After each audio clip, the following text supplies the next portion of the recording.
Hello, everybody, and welcome to an all-new episode of Press YYZ. We're the only Canadian gaming podcast that you can catch live on Twitch every Wednesday at 8 p.m. EST, as well as on podcast services and YouTube every Thursday. My name is Alexander Kazina, and I'm joined today, as usual, by Nathan McInerney. Hey, what's going on? Sorry I missed last week. And not a problem, Nathan. And a very special guest. A special guest that I've been trying to get on this podcast for quite some time now, but unfortunately fate and destiny and just all sorts of scheduling conflicts have been keeping us apart, but finally, at long last, he is here, Snorkulese. Hello, everybody. Hello. Before we get right into the thick of things, I do want to ask, Snorkulese, are you okay going by the handle Snorkulese, or would you prefer that we refer you by something else, something simpler, something shorter, or is Snorkulese the way to go?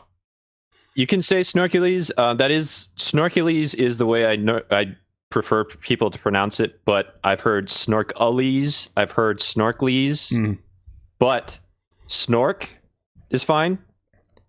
You can also call me Kurt. That's my first name. Got it. Kurt. Perfect. Okay. Perfect. Before we get started, a reminder as always that we here at Press YYZ stand against discrimination of any kind. While we appreciate however you choose to give back to our show, there's no better way to support us than by being excellent to each other. With that out of the way, we have quite the jam-packed show ahead of us. While I don't have a whole lot to talk about since last episode's recording, on account of the date on which we're actually pre-recording this particular episode, I know you, Nathan, have quite a bit of exciting stuff to talk about. I know you, Snorkulese, have quite a few exciting things that you want to talk about as well. But before we get into any of that, Snorkulese, for those of you on the internet who would happen to not know who you are, who exactly are you, my good friend, and what do they need to know about you? Well, thank you for the intro. I am Snorkulese. I am a variety streamer on Twitch. I also have a number of hobbies that I guess I've been refining over the pandemic. It's been a bit of a trip picking which ones to like prioritize, but I've always been someone who loved aquariums. I've definitely gotten back into them over the past like 5 years or so. I've been starting my own breeding projects. Guppies priority. In addition to that, I've also quick career kind of arc, which was went to college for game design. That did not go great, but I ended up going into game design about a year or so after I had graduated. And there I was for about 5 years. It was a small studio, and we worked on a game called Vendetta Online. It is a first-person space sim MMO.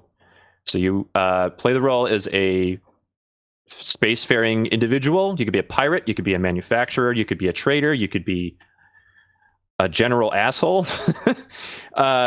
Anything you really wanted to be.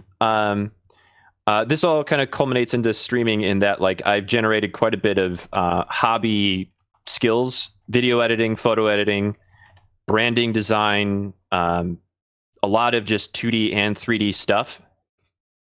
Yeah, this is the game itself actually here. The studio head, John, he actually, I designed those 3 logos on the left there. Whoa.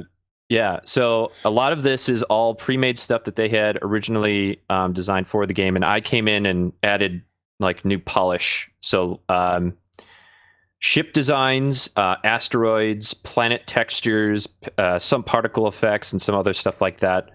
You can check my portfolio out at CURTREINERT.com. That's my personal portfolio. If we want to get into that at some point, it's just a bunch of pictures of ships and stuff that I did. But you are, as far as I can recall, you're the first person on Press YYZ that has specifically advertised their portfolio before their Twitter account or their Twitch account. And personally, I really respect it.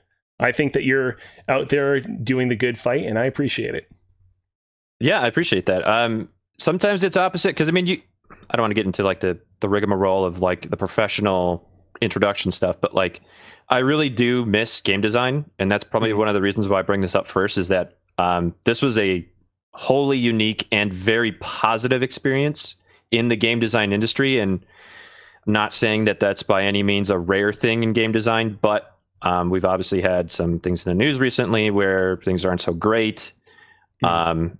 But I was very, very fortunate to work at a very small studio where I knew the boss intimately. He was a very good friend of mine, still is a very good friend of mine. Same with the other employees there. But yeah, this was a very fun job to have. The game is on mobile. It's literally on I don't know what it's not on, honestly. Is it on Switch? It probably is, but I don't know for sure. I was just looking at the website. It looks like it's mostly PC and phones. I don't think it's on consoles. It's like 95% PC and phones. Yes, I mean, but it is available on like I believe it's on Android TV. Basically anything that runs Android, it can run on. No, App Store, Android, Windows, OS X, and Linux. Okay. So it doesn't look like it's hit any consoles at this point. Right. Now, to be fair, if this game was on a PlayStation console, it looks like it would be an incredibly grindy and loathsome platinum. So I think I actually don't mind in this case that it's not on everything. It is grind. It is a full-fledged MMO, and it's the same game on every single platform. So it's literally just the same world. You're looking at it through a different window. Oh, interesting. Yeah, it actually runs really well in VR too. That's the other thing. I tested it a couple times on just even the simple thing where you put your phone up to your face in a box, all the way up to like a full-fledged, $1,000 headset from like Steam or Facebook. It looks and runs great. I haven't worked on that in years though. I've kind of settled down my career a little bit to something a bit more, I'll just say different. I work in printing now, which is just a different field, but a couple of reasons why I left, but I'd like to get back at some point. Other than that, hobbies, kind of a pivot here back to what I was saying. Video editing and graphic design stuff I did as well. I redid my logo recently, and it's actually to my left. Here, I really like how it turned out. I don't mean to get too gushy about it, but I really like it. I live for this kind of graphic design stuff. It's nowadays it's very easy to find some pre-made assets online to hook up your Twitch stream with, and I always look upon other Twitch streamers with a degree of jealousy when I see how much better their graphic design game is. But in your case, I mean, the fact that you actually designed all of your logos and graphics yourself, like, I would say that my jealousy transcends and goes into just straight up respect. Like, it looks really good, and the fact that you put in that work is, I think, nothing to be trifled with. I appreciate that very much, because like I said, I have been insanely jealous of some people who have been online and they've just like, oh yeah, free time, designing things, and they just have like the aptitude for it. And I don't necessarily think I do. I just put a lot of time into it. So previous ones, I was like, that's cool. Now this one, it looks like it's kind of got that like 90s like fat line aesthetic kind of thing going. There's a smile, which is interesting because I didn't have that previously, so it looks like he's smirking. And then the goggles looks also like a Super Nintendo gamepad. I could go on. But anyway, we're all familiar with the Kind of Funny logo, of course. This kind of looks like, how like you have like, oh, it's aquatic Batman, it's snow speeder Batman, it's deep in the jungle Batman. This is like the aquatic underwater ambience version of the Kind of Funny logo. Aquatic streaming in his free time Batman, yes. Yeah. But anyway, to wrap things up, basically, I also love cooking as well. So I've been following you in your efforts to plunge the depths of gaming cooking, and it's been great. Thank you. And I don't know that I'll be streaming my cooking at any time. I really do not have the space for it. But I've been considering just kind of like either doing a companion with you, be like, hey, this is my version, the one you did. How does it compare? As well as just, kind of promoting people like getting into the kitchen and, learning some basic stuff, because it goes so far with being able to have like basic knife skills and stuff. So variety streamer. That's my pitch, everybody. I've gone as far as doing doodle streams. So yeah, actually you're on my Instagram here, and that one in the middle, if you want to click that. Yeah. That is a dump from TikTok. So I'm also on TikTok if you'd like. But every week, except for last week, I do a weekly stream of live drawing. And the theme so far has been combining two Pokemon from one generation with another in that same generation. So this is from generation 2, I believe. Yeah. Yeah. So there's my old design and stuff. But yeah. This week I actually did something different. This mouse actually that I'm holding right here. It's a Logitech G305. Great mouse. The clicker went out, and I was like, how does the left click go out? How does that even happen in a mouse, right? And this is not it's not an expensive one, but it's like a $40 mouse. So I looked it up, and a lot of people are having the issue. Open it up, and then I did a stream repairing it. It was a lot of fun. Oh, sweet. And now it's perfect. I actually replaced the clickers with these like silent ones, so you can't really even hear it. But like, it's great. I'm looking for other things to do in streaming as well, but I guess that kind of covers everything in terms of like what I've been doing in my free time and the recovering social pandemic kind of stuff. But yeah.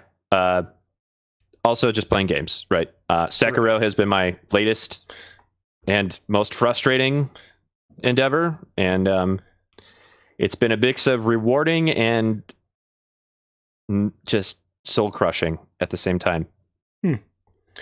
I do want to say, like, the Pokemon fusions that you mock up are kind of the way by which it was sort of introduced to you and what you do. And to this day, I'm still super impressed by just sort of how creative some of these fusions are. They're real high quality stuff. Definitely go and check out some of them on Snorkulese's Instagram account if you have the moment to do so. And there will definitely be a fair bit of Pokemon shenanigans later on in today's podcast beyond just these fusions, but I'll hold off on elaborating on that for just a little bit, because for now, let's get into what we've been up to over the course of the past week. Like I said at the top of the show, I don't really have a whole lot to contribute to with regards to what I've been up to beyond what I talked about on last episode. However, seeing as how neither of you were on last episode, as the last episode was just me and AJ, I figure I might as well just quickly go over that. One, I managed to beat and 100% Metroid Samus Returns right in time for the release of Metroid Dread, which is coming out oh so very soon.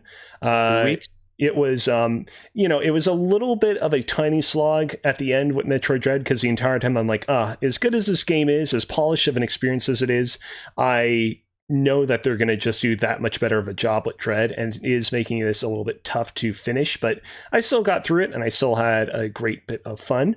And I also finished up Halo 3 for the very first time. I enjoyed it quite a bit. It's kind of neck and neck with Halo 2 for me in terms of my favorite Halo, where I thought that Halo 2 had the kind of more impressive and creative level design, but at the same time I thought that Halo 3's combat just had that level of polish and slickness to it that I felt like the other two Halos were a little bit lacking in. Plus, I think some of the set pieces, especially once you pass a certain turning point halfway through the game, are really quite impressive. I still don't know that there's a Halo that I've played yet that I would say that I absolutely love and adore, that I would consider even putting on even a top 50 list of my top 50 games of all time. But obviously there are quite a few Halos still yet for me to play, and if trends are any indication, I'll probably end up enjoying them even more than Halo 3. So that's kind of been what I've been up to. I don't know if either of you had anything to interject with regards to those two games in particular. I mean, I was working at a GameStop when Halo 3 came out, and it kind of was the game that everybody was playing at the time, and we had a launch party for it, and it was great. And then a couple of weeks after that, we had a bunch of everybody kind of coming together and playing it at people's places. So, I mean, Halo 3 is great. I can only think positively of it in the past, and that was a not launch for 360, but it was like, I want to say like year one 360. It was 2007. Like, that's the weird thing, is that the Xbox 360 launched in 2005, But I feel when people talk about like the years of the Xbox 360, it's almost like they're like, 2005 doesn't really count. 2006 doesn't really count. If you launched in 2007, you're essentially a launch game. At least that's how I kind of see it. The Redux relaunch kind of thing, where it was like, oh, now we're serious. Yeah, exactly. Yeah, no, I see that. Didn't have a big launch, did it? It just kind of came out and was like swooping up. Yeah, it was, Microsoft was really eager to kind of get in on the ground floor early so that they could kind of get a good head start against PlayStation, which PlayStation might have sold more PlayStation 3s in the end in that console generation, but Microsoft definitely benefited from that early start.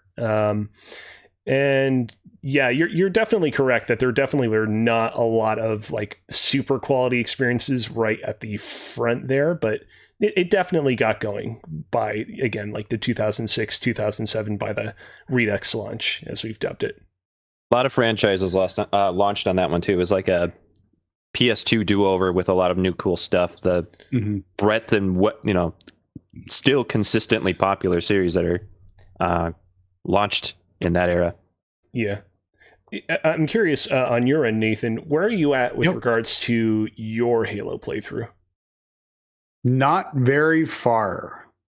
I've kind of started and given up on Halo 1, and I start and gave up on Reach very quickly. I don't know. I don't know if I need to play in co-op with somebody or just play through solo. Maybe get a little bit better. I'm finding the control scheme doesn't play like I'm used to playing. That being said, I am excited for Infinite. I've been trying the Infinite Flight this weekend and had a few matches, and it feels very good and solid. I don't know. Maybe I'll just skip out on the Halo campaigns and just play the multiplayers, although I should get into it at some point. Do you think that you're going to complete any prior Halo before the release of Halo 6/Infinite? God, no, probably. So if I get to it, it'll be down the line. So for Microsoft rewards points, I have to get an achievement every day, and I'm currently milking Killer Instincts achievements. I'm at 150 of them now, over 150 of them. I'll be done 200 of the achievements by the time I'm done milking all the easy ones out of it. And then apparently the Master Chief Collection is the next place to go to milk easy achievements. So that might become my quick daily, like do this and this to get achievements and work through certain portions. So yeah, you'll probably want to look up what some of those achievements are, because I will say, as somebody who loves them trophies on PlayStation, did not get a lot of achievements while I was playing the Master Chief Collection, but I'm sure that there's probably some easy ones that, like, if you just go into one area and focus on killing one specific enemy in one specific way, you can probably milk a few here or there. I'm curious. Yeah, on the Reddit I follow for the rewards points, it's always the KI collection or KI, because it's got like 10 or 15 different achievements per character, and a lot of them are like play a exhibition match online, like get so many fight challenges, play a round of survival. Like there's like 6 or 7 easy achievements per character you can get, and kind of milk that out for long term. And the Master Chief Collection seems to be the same way. So I don't know. I think there's like 4,000 achievement score on it. Yeah. So there's quite a few. Yeah, and they keep adding some over time as well because of the nature of that game as a sort of pseudo games as a service or an actual games as a service. I'm not so invested in that collection that I can say off the bat. There are probably some hardcore Halo fans that are yelling at us right now, but let's move on so that they don't have to yell at us for too long. Snorkulese. There are a couple of trailers that you've brought to our attention that you want to go through and discuss. Sure. So the one that we'll start with is Cowboy Bebop live action interpretation from our friends over at Netflix. Oh, I haven't seen this. So, yeah, good. Quick question. Sorry. Is that the name of this opening credits? Or are you saying you're saying the live action interpretation of Cowboy Bebop?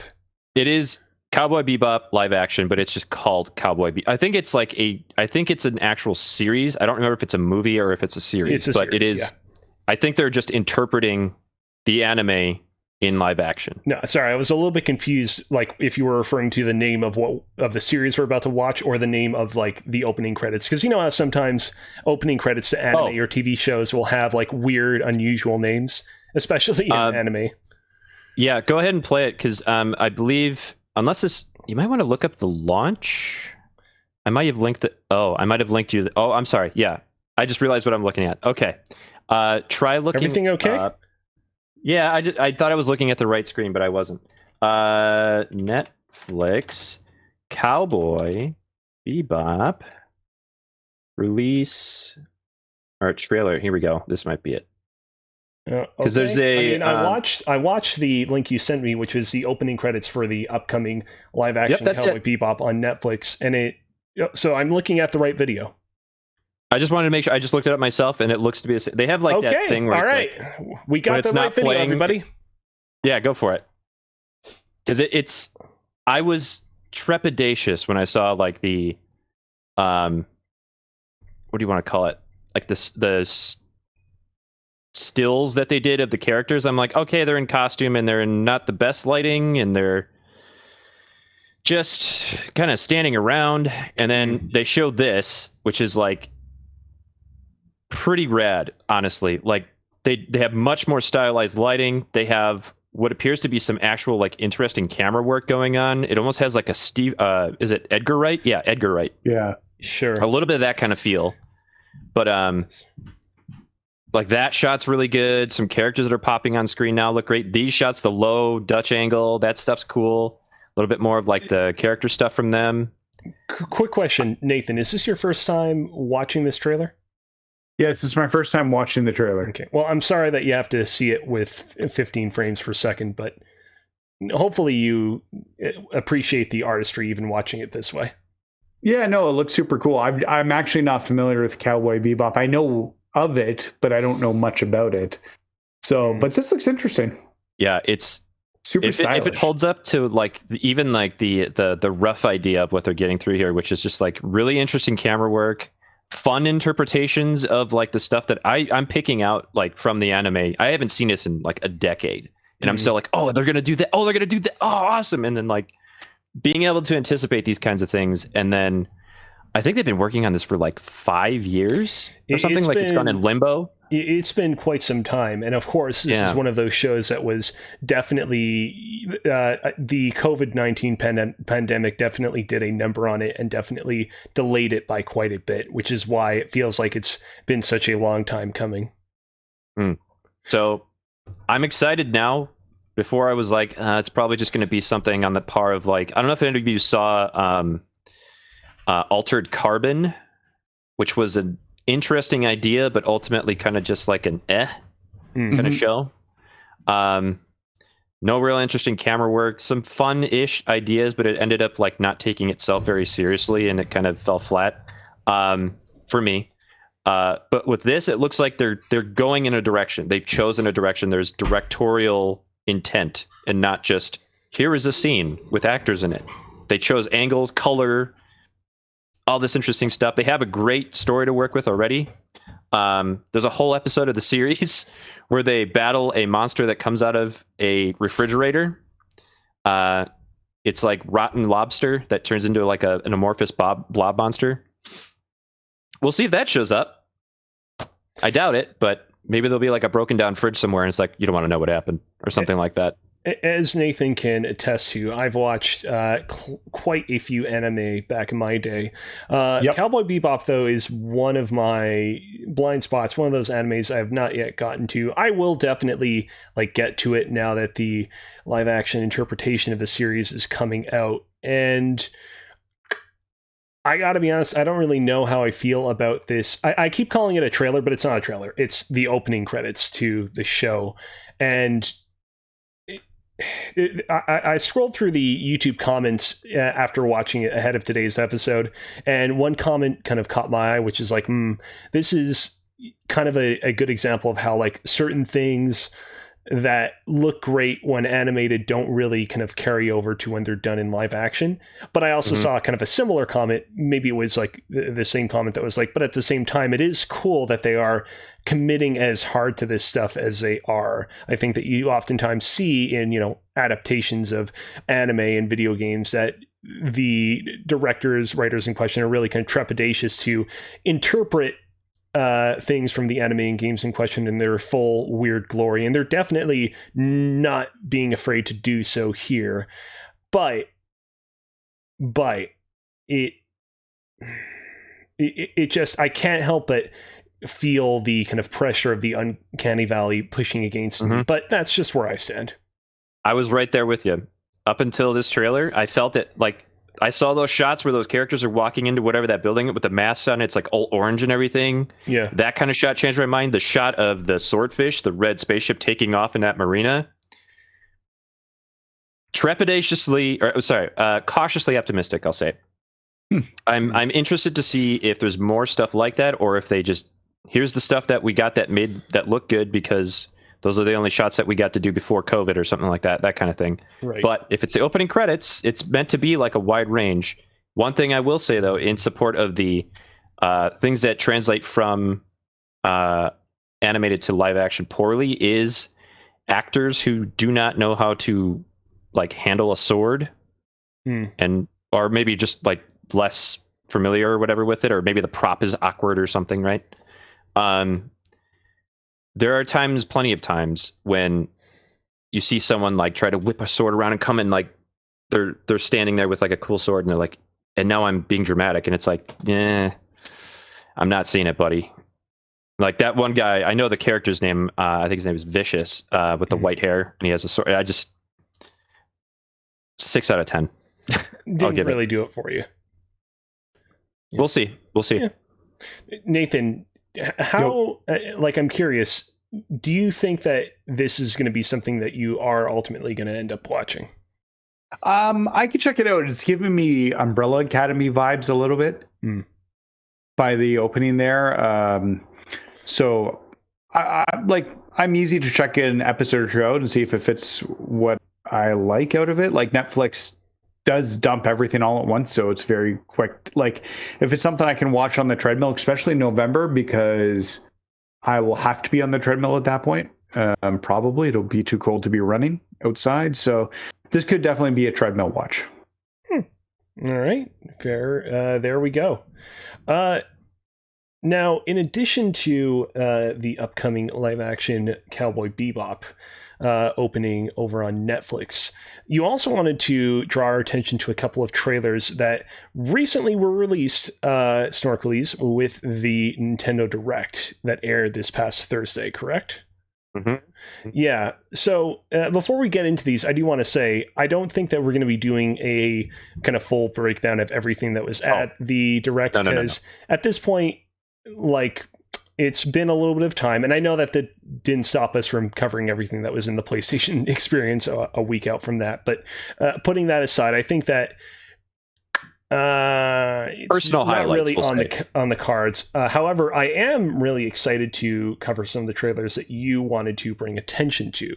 Mm-hmm. Which one do you want to start with? Well, let's just start with Bayonetta, because I think Metroid Dread's going to be a bit more of an interesting. I just want to say that Bayonetta, I've been a series fan of. I played it originally, the first one, had a great time. Never beat it. I believe I beat the first one a second time around on the Bayonetta 1 and 2 combo that was on the Wii U. Yeah. That was great. First one was a lot of fun. Got a little trying at times. Much in like the Sekiro vibe, I know I should be paying more attention, or I know I should be, more understanding of the game mechanics, but there are times when I'm just like, all right, this is just to frustrate you, just to keep you like, really, and then it just punishes you for it. With the second one, I'm kind of adverse to anime tropes, and by kind of I mean a lot, which is like just the general vibe is not usually my thing. Although I do have, like I mentioned, I do like Cowboy Bebop quite a bit, but there's not a lot of anime that I tend to go for. So the storytelling is usually not my kind of forte. foregoing that, the second one didn't really grip me as much as I thought it would. They had some cool power-ups and stuff like that. But this third one, I'm all excited again for like the hype I had for the first one. No explanation why, other than it's here, and it's got something to say. The new Bayonetta design is great too. This trailer's like starts out like, oh no, anime, military guys getting their ass handed to them, and getting laid out. And this is obviously like, I think this is just like a pre-visualization. I don't think this is anywhere near final, because like the graphics on the ground, unless this is just Switch limitations, because you can see like I'm being too critical of like the technical details, but obviously Bayonetta looks fantastic. I love her hairstyle. It's great. Boss designs are great, but the other like environment designs are very flat and kind of gray. And I'm hoping that there is generally more like color and effects going on during the rest of the game. Because like this is just fun because it's like brightly lit and colorful and like inside the train. But here it's just pavement and gray walls, and then just her effects, which are great. But we'll see. Have you, by any chance, read up on some of the fan theories that people have about the character that we're going to be playing as in this game, and sort of what they think the overall plot might be based on that? No, because I never actually beat the second one. You in that case, you might. I mean, obviously, it's fine if you don't want to be spoiled anything, but if you are interested, you might want to check some of them out, because I was reading up on a couple of them, and pretty compelling evidence of some pretty interesting stuff that if you should sort of just watch this trailer and didn't think too deeply about it, you would not expect to be real, but that nevertheless does appear to be real. And I'll leave it at that. I won't go super deep because I don't want to head into spoiler mode quite so soon. Yeah, I won't, for the sake of the show, I won't, be going into it at all. But like, I tend to just kind of like be like, if a spoiler ruins something, that means that generally the experience isn't all that great. So, if the experience is great, then I don't mind not having something be fresh in the gameplay. So, I'll probably look into it and then just move on from there. But yeah, regardless, Bayonetta 3, I'm happy that it continues to be a Nintendo exclusive. That's really cool. I never thought that would be a thing, but it's great. Devil May Cry fan as well. But the fifth one was a little weird for me. It was a little too almost like tongue-in-cheek all the way through. But moving on from that, I'm just wanted to say I'm excited for Bayonetta. More, please. I do want to say quickly, sorry, Nathan, not a series, by the way, that I actually have all that much experience with. Kind of amazing that Nintendo managed to co-opt it and make it into a like almost pseudo Nintendo franchise, to the point that you have Bayonetta, frequently showing up in Smash and just being a regular mainstay fighter there. But hopefully there will be an opportunity for me to check these games out, because I tend to like brawlers of this ilk. I think they released the 1 and 2 pack, the first two, on Switch, did they not? That was how they announced Bayonetta 3. They announced the 1 and 2 pack at the Game Awards the year that the Switch came out, and then Bayonetta 3 was like the one more thing with that announcement. Sorry, Nathan. I'm vaguely reminding myself that, yes. I was going to say, so I don't know much to add about Bayonetta. I haven't played this series, but her face looks... like her whole like design looks very much like Casey DeFreitas from IGN.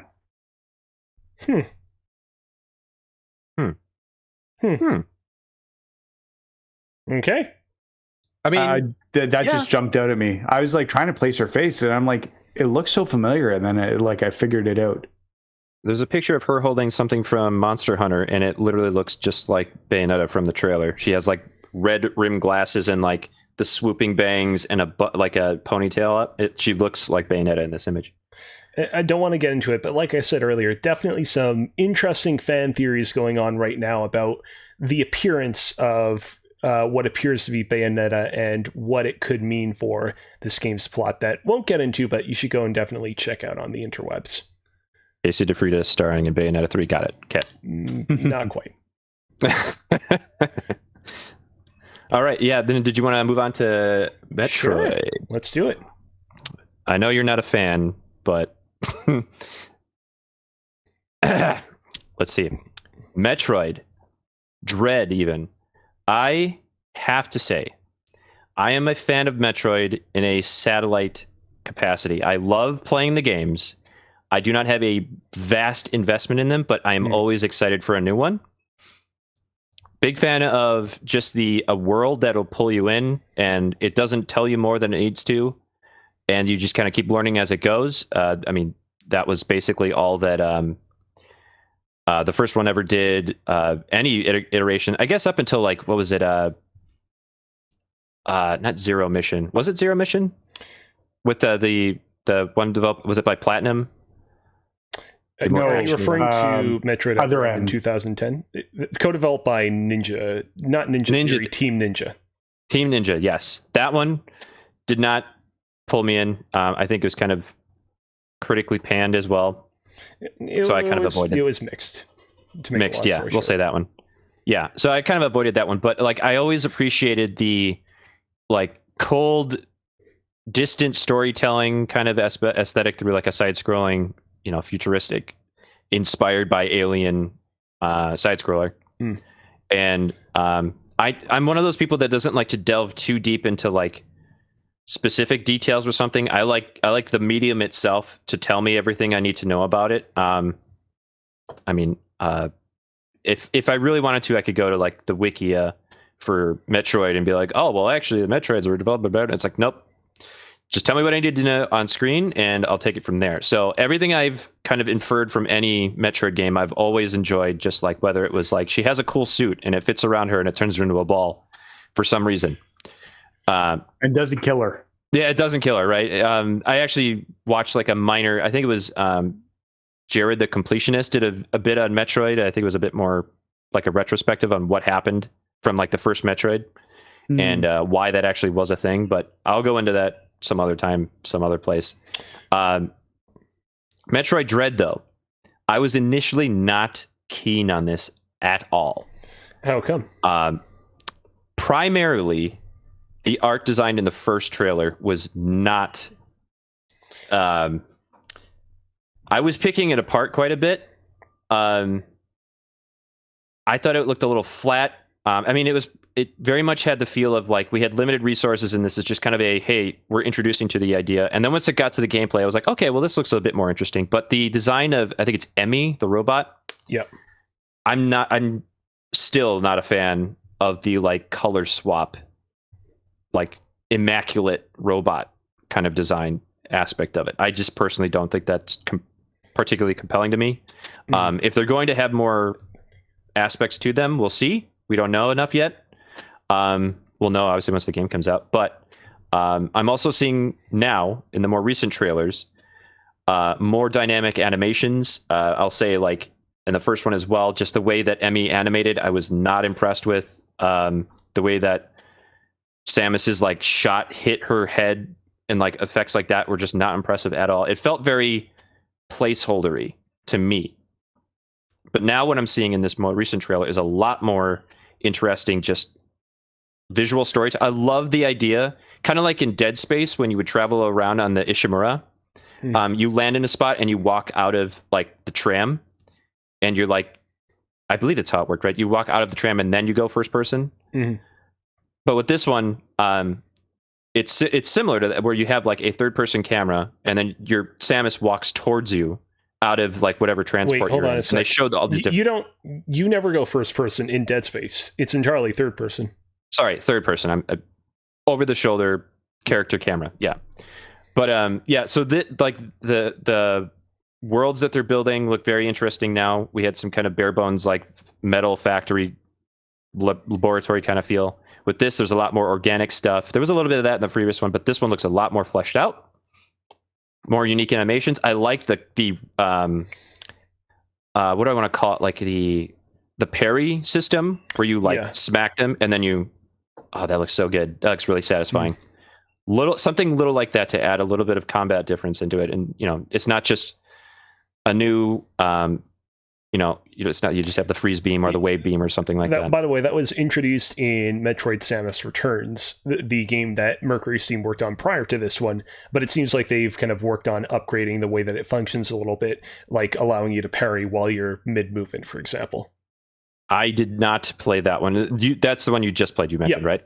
Yeah, so I somehow passed over that one entirely, and I almost forgot, which is, this is the other thing I wanted to talk about with Metroid, is that there does seem to be some sort of like blind spot in Nintendo's like push of a certain series, specifically Metroid. It kind of just pops up every now and again, and she gets her spot in Smash Brothers and a couple other things. Personally, I feel like they could be doing more. Like Legend of Zelda and Mario are there, like you can't not hear about them. Mm-hmm. But I wish Metroid was a bit more in the forefront. When Metroid Dread comes out, I'm saying it right here and right now, we're definitely going to want to do a spoiler cast on that game for Press YYZ. And if you play that game and beat it, you're definitely more than welcome to come on to talk about it, Snorkulese. So I don't want to like have a super deep dive into the Metroid series' history right here and right now, because I feel like we can save a lot of that for that future podcast. What I will say right here is, you're definitely right that the Metroid series has always existed in this weird place where it's often looked at as existing within the same strata as Mario and Zelda, as being like one of the three pieces of that holy kind of triforce that Nintendo has with regards to its, top video game series. Because all three debuted on the NES and were hugely popular on the NES. All three had like tremendous evolutions on the SNES with, Super Mario World, A Link to the Past, and Super Metroid. And then all three had amazing transitions to 3D with, Super Mario 64, Ocarina of Time, and then Metroid Prime a little bit later after those two. But unlike Zelda and Mario, which historically have sold very well, like most of the Metroid games, even like the Metroid games that are like the most critically beloved and have some of the biggest cultural footprints in history, like Super Metroid, historically not that big of a seller. Of course, been very influential on the design of so many other games that have, come around them. But yeah, the series has always sort of struggled for relevancy in that manner. But Nintendo really does seem to be like putting in a lot of work to make people aware of this game. I've seen like so much promotion for Metroid Dread across all of Nintendo's social accounts, and also in real life, people posting images of like Metroid Dread advertisements where they live. And I think the fan community's coming out for it. Yeah, I've talked about this in the past on the podcast, and I still think to be totally true. Like, there's a very real possibility that Metroid Dread could not just become the best-selling Metroid game of all time, but potentially like even better selling than all of the prior games combined if it really hits in the way that it seems like it might. Yeah. Yeah, especially around this time. I don't know. Well, I mean, as someone who is not super up to date on every single release and when it's going to be coming out, like the release windows for every game in this coming next month, which is very important for like the end of the year and like pre-Thanksgiving kind of buy up era of like release dates and everything, because the next best is like apparently April or something like that. I think that's like the next big window to push. But Metroid, I would say, is definitely one of the biggest ones that's coming these couple months that I'm looking to make time for. I have like a couple games that I still want to play on stream, but it looks like I might just have to pick up gaming on my own free time again. Because holy crap, dude, there's so much cool stuff that I want to get to, and Metroid's going to be like very much now, especially, it's going to be very much pushed to the front of the line. Yeah. And as it should be, because, I, like I said, just completed and 100%ed Metroid Samus Returns. And because I played that game over the course of several months, it ended up kind of dragging out and feeling longer than it actually was. But like, all things considered, that was not a particularly long game. And I suspect Metroid Dread will also not be a particularly long game. So if there is any game to put at the beginning of your pack, it's definitely this one, because it won't suck up all your time, most likely. I'm guessing they're going to they'll play up the idea of you can like either save state or several like quick save spots as well, right, to allow for like the turn on turn off your system. Well, because your system will be able to sleep as well as, you know, stay plugged in on a wall or next to your TV or whatever.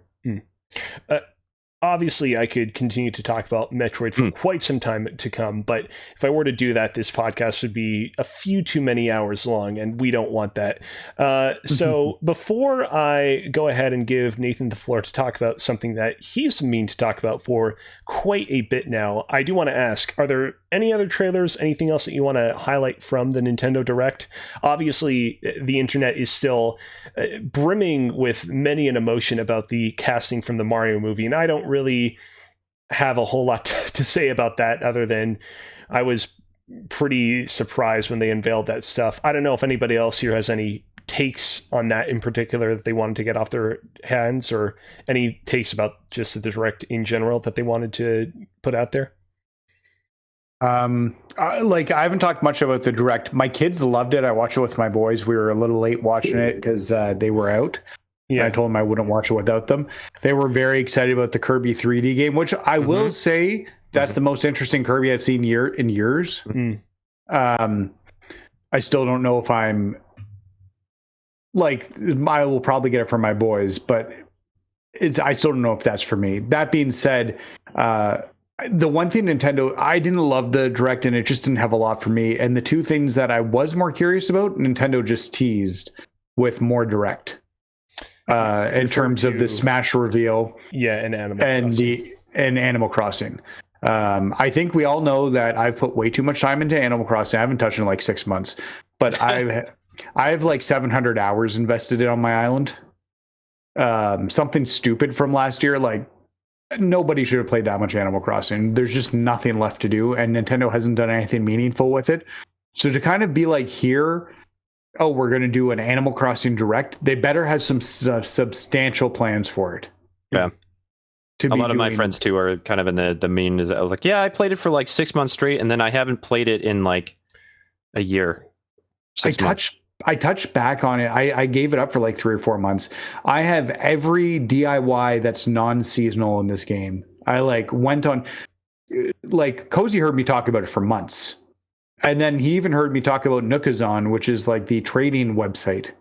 You can like list things or buy things from people. I do like the like very capitalist like milieu that they're giving to Tom Nook, and that he is like, him and his family are very much like the guys who are running things on the island, with no question in mind as to who's really top of the market, literally the only guy running a marketplace. Maybe the Able sisters, but Tom Nook is on top of the food chain in that regard. So I'm hoping we'll see more about Animal Crossing, and I just want to know what their plans are for it. And here's the jerk part about the whole thing, is that I heard the Animal Crossing music and I paused it and I told my wife to come downstairs because they were going to do something about Animal Crossing, and she got all excited to be told, we'll be back at some point in October to talk about it. It's literally like 10 seconds. So, but, yeah, Kirby too as well. Not to pull away from that too far, but I am excited to see what that ends up being, because it looks like Kirby Odyssey, like Mario Odyssey. So we'll see. I don't expect it'll be as good as Mario Odyssey. Oh, for sure. And once again, I will probably get this could be, well, no, they said 2022, so it won't be a Christmas game for my kids this year. But we will get it for my kids at some point, and I'll see what their reactions are to it. Yeah, my last thing on that is, I wish as a child we had something like Nintendo Direct, because that I cannot. Well, in retrospect, thinking about having that as like a resource, we had something of like E3 when I was like 16, but like as like a 9-10-year-old, holy crap, I was losing my mind. I will say, as it was not possible when I was a kid because I'm very old, Nintendo Power did fill that void. I guess, yeah, I had that too. Yep. Okay, Nathan. Yo, the floor is yours. to talk about So- the thing. Yeah, the thing. So I tweeted on Thursday that I had to cancel my streaming because I got a review code that is embargoed, and I have a tight embargo date. I have to have my review done. Well, by the time you're listening to this, my review will be out and you can go check it out. But it is for Hot Wheels Unleashed, a game which trailers have excited me about because I enjoy racing games. And these cars in the trailer looked like real Hot Wheels toys when you look at them. Like you can see the plastic in them. Yeah, you can see a really nice bump mapping. That's the like detail in the texture that you can see that creates a nice lighting effect on them. I'm guessing that was not fulfilled. No, it was. Oh, okay. So here's the deal. Hot Wheels Unleashed is fantastic. It does everything I thought it would do. It does crazy courses in these. So there's a few different ways you can play it, but it's got like this main mission mode that you essentially play on. Oh my God. And essentially you've got 6 different areas, and tracks are just built all over these areas. And at some points you'll land on the floor and they'll have little traffic cones that you got to follow. And then they've got anti-gravity tracks that will actually have you hanging on the ceiling. Like they just kind of go all over the place. There's twists like Ys that will take you out and bring you back together. So you have to choose which direction you're going. So it's really like all over the place in terms of what this design for the levels are and how it's laid out. It's really like, it blew me away with how like different these courses are. And then you build into the fact that you've got these fantastic looking cars that you can customize in any way you want. You can change the type of metal that it is. You can have it plastic, you can have it enamel, you can change like the sparkle on it. The first thing I do when any racing game and I can customize cars is I make a Green Lantern car. And so I've got a Green Lantern car that is uploaded and ready to go. This is cool too. Yeah, so you can update your basement here. And what's really cool is the basement is one of the levels that you race around. So the that basement level will actually change when you to update to reflect what you currently have. A really cool idea as your setup. Just super, super fun. It comes out 30th. I think if you buy the 100, like the whatever the top collector's version is, you get 3 days early access with it. I'm trying to think. It's got some really cool stuff too. So as you're basically like the main mission area is kind of, they've got different goals that are mapped around, and you kind of have to beat a race to move on to the next one, which sounds like any other racing game that you play, but it's actually one of those like play mats that Hot Wheels has used. Like they use a lot of Hot Wheels assets. And it's a map like that you'd roll the cars around, and they've got these all over the place. But then there's secrets that you can't get access to until you do certain things. So there's like boss levels that you actually have to play. And each of the boss levels is, what I would guess is one of the major, things that Hot Wheels does. Like there's a scorpion that spits poison on the track, and if you run through the poison, you can't use your boost. If you there's an ice one which freezes your wheels up, which means you can't really turn super well. There's tornadoes for a pterodactyl that will pick you up, and these are all over the there's tornadoes all over the map. So they kind of all have these boss levels, and that will unlock some of the secret ones. But then there's other ones that have a level name and a car name, and so that means you have to play that car on that level. But then so there's these secrets that open up, and you have to figure it out, and a lot of them you can't get until you get further into the game and get certain cars unlocked. I guess my only frustration with the game, it's not even a frustration because I've kind of enjoyed it, is that for getting cars, it's like they say blind box, but it's loot boxes. Oh, right. There's no money that I can see that you can put into the game, to buy physical currency with it. But you use in-game currency, or you find these blind boxes as you're doing things in the game that you can unlock your cars. And then if you get multiples of the same car, you can then sell it back. Well, I guess that's good too. Yeah. I was worried there for a moment when you said it was blind box. I'm like, oh no, is it going to be like legitimate? Like you go to like Hot Wheels website and you put in Hot Wheels bucks or whatever, and then you ultimately are unlocking these obnoxious loot boxes. But as long as it's all internal, like I think it was Yoshi's Crafted World, where it's all self-contained. You get in-game money to spend on these loot things, and then it's all super just like, oh, and now Yoshi runs around with a box around his waist or something like that, and that's it. Like that's fine. Like, but with Hot Wheels, I have to say, there's a couple things I want to say, but I have to say, with Hot Wheels, that is just ingrained into like the whole idea here, which is just it's a fun racing game with customizable cars, and that's basically enough, right? But that camera work, I don't know if you were really super paying attention to that, but it felt like watching the Lego movie. Yeah. So, and here's the thing, when you're racing, it won't look like that.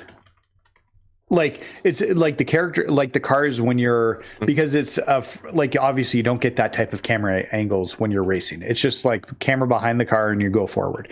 The racing's shallow but fun. Essentially, you're picking up speed. You have boosts. You can earn boosts by just as you drive, and as you drift, you earn more boost. And depending upon your vehicle, because there's different rarities in your vehicle, you get common, rare, legendary, and then there's secret vehicles, and then a special market something vehicle. There are these really rare ones that you can pull out.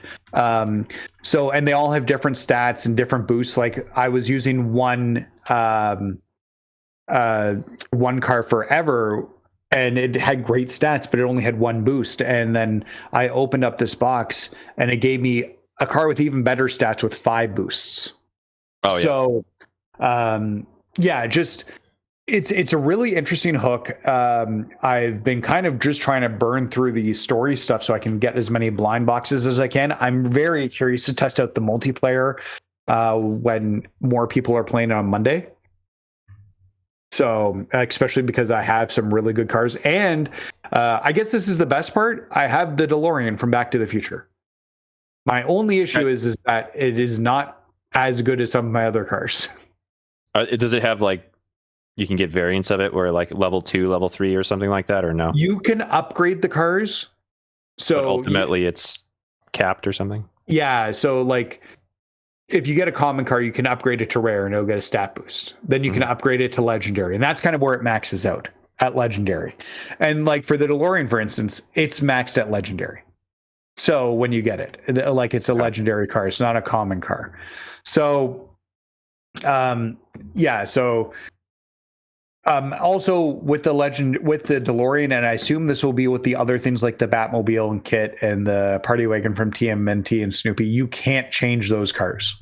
Yeah. There's no painting. There's no, and I only have the DeLorean, but I assume it'll be the same for those other ones because I've not unlocked those. Like in Rocket League, where you can just kind of change the tone, but not even that for those. Like that, I saw the Turtle Wagon. That was really cool. I did not expect to see that. That was really cool. I would like to see that in like a blue or like a pink or something. But yeah, it's fine. I guess it's there. It's what it would have looked like if it was in real life. So, well, and this is when we talked earlier. This game is open for DLC packs if they partner with other companies. Absolutely. Like make a DC car pack that just featured DC superhero cars. And, like do Marvel, do anything that's got pop culture. And Hot Wheels has been making cars since 68, I believe, because I see the number 68 throughout like a lot of the game. So they have years and years of history that they can go back and really like find cool stuff to do. Last thing, I'll kind of like my hypothetical that I would love to see in this is like go like potentially swerve into that like not the graphic, but the graphics, the look of the game looking like you are playing in like that kind of like wide angle, zoomed in kind of feel. But if they choose to in the future, like customization, while they just have like they add like a sticker layer to your car where you can just literally add stickers from any place, like whether it's flames or a number or you can do that. Oh, you can. Okay. Yeah. So when you do the customization, you change your colors and everything. They've got a ton of stickers. Like that's how I made my Green Lantern car. Okay. Well, I guess I meant like on like the turtle wagon or whatever. You could put like a flame sticker on the side or something like that. That'd be fun. I understand that. Okay. Yeah. No, they have stickers you can put on essentially like when you're doing your custom like cars and everything. They just don't. At least with the DeLorean, and I can't speak for the other ones because I haven't unlocked them. But with the DeLorean, you can't change it at all. Licensing. So, licensing. They don't want their stuff touched. Somebody could theoretically write "sucks" or something on it potentially. So. Yeah, but yeah, beautiful. Looks great on PS5. Runs super well.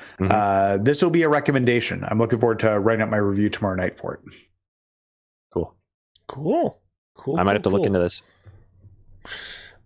Anything else that we want to touch up on, talk about before? Yep, go ahead. Might as well bring us up real quick. As quickly as an answer as you can come with. Don't think about it too hard. If you were a car, what car would you be? A Subaru. Okay. Not a very glamorous answer, but it's the truth. I will be a Mazda Miata. As we discussed before, I want to say I drive a Mazda 3 and I've got a family in a sedan, but I also would like it to be sexy. And I'm a very sexy person in general. So I feel like that's probably a good fit for me. It's emanating from the camera, honestly. Yes.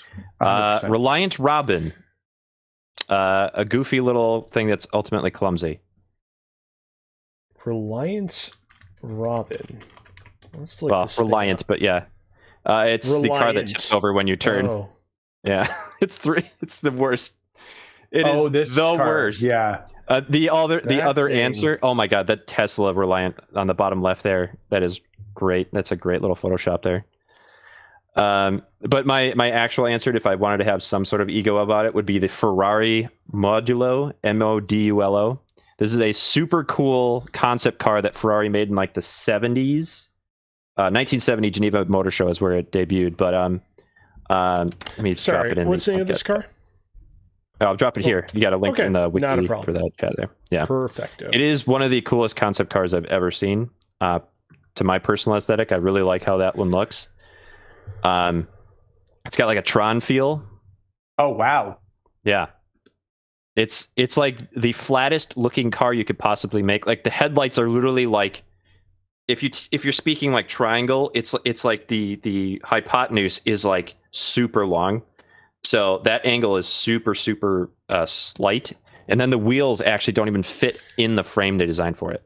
So this looks like something that somebody in the 70s thought we would be driving now. Yeah. If you did 70s sci-fi, what the year 2020 would be driving, or 2021 we'd be driving, what they'd come up with. And as a fan of Blade Runner 2049, I would hope to be driving this car in the 2049s.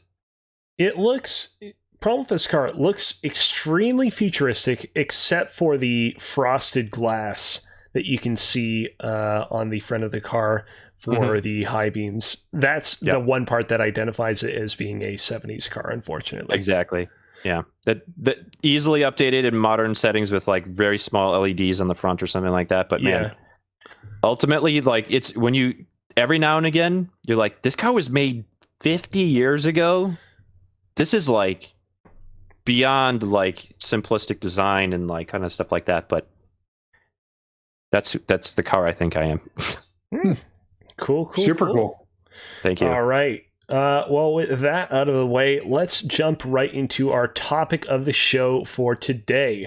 Longtime fans of Press YYZ will know that back in the day, we had a segment that we would do quite often, some would say maybe perhaps too often, called Rank 'em, or back in the very early days of Press YYZ, 5x5 for reasons that escape me. It's been like over a year and a half. I don't even remember why we called it that. As it was... We were supposed to bring 5 choices by 5 people. Yeah, and we kind of quickly realized, like, that's like a very specific scenario that oftentimes is not met when we do the podcast, so might as well call it something a little bit more general. So yeah, basically this is our everyone's favorite game show, where we each bring a bunch of suggestions to the table and attempt to determine who is the best of whatever particular thing we are competing at with regards to our suggestions. And that thing we are going to be competing at today is a little topic that I came up with just ahead of today's podcast that I think has the potential to be quite fun. It is if we can determine what the best non-Pokemon video game characters are that would make the best Pokemon. Now, I was partially inspired to come up with this topic of the show by Snorkulese, friend of the show, guest on today's episode in particular. Like I said, I was particularly impressed by your many Pokemon fusions, and I figured it would be cool if I were to incorporate a topic of the show on today's episode that somehow touched on your love and appreciation for the Pokemons. I was also, however, inspired, tying into our earlier discussions on Metroid, by this particular Twitter user, Guillermo RM_art. I'm sorry that I totally butchered your name, but you can find them at GUILHERMERM_art. They're a artist from Brazil who, as of recent, has been working on a mod of Pokemon Red that basically replaces a lot of the characters and Pokemon in the game with characters from the Metroid universe. And obviously I love Metroid, I love Pokemon, and so I was super keen when I saw this stuff showing up on my feed. But in anticipation of today's episode, it kind of occurred to me, why stop at just Metroid monsters in the Pokemon universe? Why not open up the door to all potential video game franchises out there? So the way that this is going to be working, Snorkulese, seeing as how this is your first time doing 5x5 with us, is basically we're going to have 3 different rounds. Round 1, you and Nathan are going to bring forward 3 different pitches for non-Pokemon video game characters you think would be Pokemon. It's going to alternate one person to the other until we have all 6 of those responses. Round 2, I'm going to ask you to pick from a random number, and based on that number that you will pick, I will assign you a video game character of my choosing that you will have to pitch as a Pokemon. And then round 3, we will round things out with a surprise that I do not want to indulge you guys in just yet, so look forward to that. All right, clear as mud. We ready to go? Yep, sounds good to me. I am struggling to come up with my topics, but we will press forward regardless. I can supply. I'm not worried. Nathan, would you be willing to go first to give our lovely guest a little bit more time to think? Yeah, 100%. All right, then. Nathan, go ahead. What is the first of 3 video game characters that you think would make excellent Pokemon? Mario. All right, starting off with a very traditional choice. Now, why would Mario make a great Pokemon? Because Mario, I got that confused a lot. Sorry. You've got a good evolution. It starts off as baby Mario, and then evolves into Mario, and then further evolves into Super Mario. Okay. By the way, just to be clear, by Super Mario, we're referring to Mario when he's like enlarged by a mushroom, correct? Yes. So baby Mario, then you got the little Mario, and then you got the super mushroom into the big Mario. And then you can have it's the EVs that use different stones. You can use different stones to give him different powers. See, Nathan, you know more about Pokemon than you let on. I wasn't going to try and help you too much with this, but I was going to bring up the aspect of Fire Mario, Ice Mario, Flying Mario. I mean, I feel like Nathan kind of got the gist of it. He didn't specifically state Fire or Ice Mario, but he was on the right track in stating, that Mario could kind of be like the evolutions. Imagine what a flight stone would be. What do you think that would be in like the Pokemon world? Tanuki. That's a good point. Like a Tanuki, you touch a Pokemon with a Tanuki statue. I'm just trying to visualize the little, because like in Gen 1 specifically, there'd be the Thunderstone, the Ice Stone, the Fire Stone, that kind of stuff. Moon, Well, Nathan, anyway, your choice of Mario as a video game character that would make a great Pokemon is going to go at number 1. Because right now there are no other options, suggestions to compete with it. Nevertheless, do you have anything more that you want to add to your Mario argument to really help prop it up for the many competitors that will come to compete with it? I just think Mario gives you, like, when I think Pokemon, I think evolutions. And I think of the characters we're going to talk about, he has a built-in internal line, and then he's got a built-in line with like elemental evolutions you can add to him through stones. Sure. All right. So I think he makes a lot of sense. All right.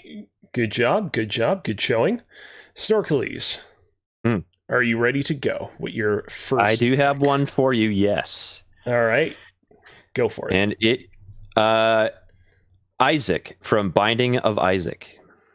Okay. So my pitch here is much like Farfetch'd. One of those little, maybe comes in from us, out of left field, where it's like, oh yeah, there's that one that doesn't evolve into anything or whatever, but has some interesting aspects to it. And that's kind of like a tenuous you do know that Farfetch'd got an evolution recently. It did, yes. Yeah. That's exactly what I'm implying, is that like at some point it did become further fleshed out of a Pokemon. But I'm guessing more along the lines of, well, even Magmar and Electabuzz are also further fleshed out. But nope, it's not coming to me. I was going to say something like a legendary or something like that, where it's just a single thing by itself. Surfetch'd, yes, with the sword. Yep. Brilliant design. Again, I love designs like this, and these are the things I thrive for when I'm doing my Pokemon Fusions. You can catch me Wednesdays, 11:45 p.m. CST. Anyway, let's see here. So Isaac, I think, has his own interesting, very simple, I guess you could say almost like a element to him, which is that like his main offensive ability is his tears. And that's a very Gen 1 kind of thing, right? It's a creature or thing that has like a very specific aspect to it.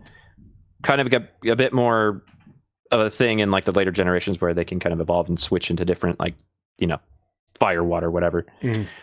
With Isaac, I think it'd be a more interesting thing, much like Eevee, where it starts out as Eevee, but with whatever things you pick up, whether it's a bloody syringe, your mom's high heels, or whatever it is. It's a bit more of a meta thing for Pokemon, but he becomes more interesting a Pokemon as you find more things to give him. So, his EVs might not be fantastic when he starts out, maybe a bit of a Magikarp situation, but then as it goes on, as you present him with new abilities, he becomes a very fleshed out and fully realized character. Okay. Here's the thing, like, by leading with Isaac, you definitely were going at a bit of a disadvantage with regards to my taste, because unfortunately I've never played any iteration of the Blinding of Isaac as of this here point in time. Now, you did pepper your explanation of why you think Isaac would make a great Pokemon with a lot of references to the games and to the meta, and I really do appreciate that. So going forward, you definitely have a sound argument for this particular video game character that will bode well as more and more suggestions get brought up. However, I think that for the time being, I'm going to have to put Isaac at number 2. And for the record, that doesn't mean that necessarily it's going to drop tremendously after here. It just means that for now, Nathan's argument of why Mario would make the better Pokemon was more compelling, but like I said, much can change over the course of the game to come. All right. At the moment, Nathan is in first place with 5 points, and Snorkulese is in second place with 4 points. Nathan, are you ready for your next pick? Hells yeah. All right. That means yes. Go for it. Okay. So, obviously this is hard when you're thinking about different characters and what you want to put in. And I want to touch on the Final Fantasy series, but we're not going to talk about a character from Final Fantasy specific. In fact, we're going to go to its summons. And what I would like to submit is Bahamut. Am I saying that right? Bahamut? Bahamut? Bahamut? Bahamut. There we go. I was about to ask, how do you spell this guy's name? But now that you said it like that, now I know exactly who you're talking about. Yeah, Bahamut. He's a giant ass dragon. Might be Bahamut, for the record. Bahamut. Yeah, That might be more accurate. Bahamut. He's a giant ass dragon. That is usually one of the best summons in Final Fantasy whenever you summon him. Specifically, if you look at the Final Fantasy VII summon list for Bahamut, there's regular Bahamut with Mega Flare, Neo Bahamut with Giga Flare, and Bahamut Zero with Terra Flare. And I think you get your standard 3 evolution with the different types of Bahamuts out of it. Plus, it would look cool, and it would be like a kick-ass Pokemon if you ever had it on your team.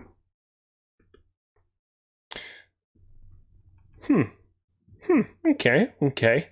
Bahamut, actually a more easy like post-game boss fight in Final Fantasy VII Remake than I was expecting him to be. Still, like, undeniably a very cool looking design. You know, I think to all of the dragon Pokemon that currently exist, and I don't really feel like you have a dragon Pokemon that quite looks like how Bahamut resembles with its sort of like bipedal-esque stature. Yeah, it's a good suggestion. I don't know that it's as strong of a lead as Mario was for your first choice, Nathan. And I think that Isaac just had a little bit more to it. So for the time being, I'm going to put Bahamut at number 3. But again, I would ask that you not be concerned. We'll see, you know, as things continue to settle out exactly where Bahamut will stand. So Bahamut's at number 3 for now, but right. We'll see whether or not that's a good number 3 or a bad number 3. You're ahead. You're ahead. Well, because you haven't gone yet. Yeah, well, yeah, we'll see. Yeah, things can change pretty quickly. Yeah, we'll see here. Number 3 for me, or number 2 for me, sorry? Yep, your second choice. Yep. I'm going to go with Banjo-Kazooie. Okay. Now, are we talking about both Pokemon together? I believe they count as one, much like a slow king or slow bro might count technically as 2, but it is one Pokemon. I will say Banjo-Kazooie, I think, is another interesting like sidebar Pokemon where it may not have the most compelling like evolutionary tree or maybe like practical kind of use in everyday, like, you know, it's not in my top 6, you know, it's not going to make it go the Elite 4 with this guy, but it's a fun leveling Pokemon that has like some weird kind of like, oh, well, I need a Pokemon that can use cut, but I don't have it yet. Well, I also need one that can shoot an egg out of its mouth from a backpack. That kind of stuff. Like maybe you can go, like, if there was a feature in a Pokemon game where you have to shoot across like a gorge or like a river to hit a button or something like that in order to activate it. Because you do that every now and again. You have cut, you have strength, you have swim. Egg shoot. Maybe that's a thing. The ability to fly as well, so you can fly with it. I think, you know, there's plenty of also existing Pokemon attacks that can exist with it. Banjo having strength himself, and then other like seismic toss and things like that, backflip, you know, whatever. Kazooie being able to do like double peck, fury strikes, that kind of stuff. I think it fits pretty well. I personally am in agreement. I personally, you know, when I was thinking about what kind of characters the two of you were going to bring to the table, it did not occur to me that you would attempt to bring a tag team character to the table. And the more and more I let it, you know, marinate over in my head, the more and more I realized, like, yeah, I feel like this would fit right at home in the world of Pokemon.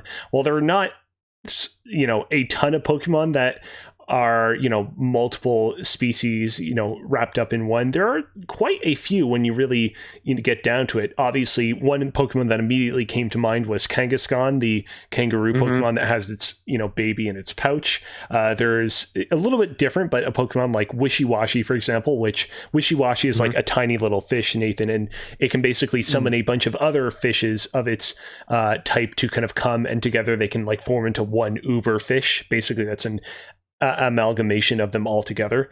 A schooling fish. Yeah, exactly. Of course, there's, Slow King and Slowbro, which have Shelder attached to their tails and heads, respectively.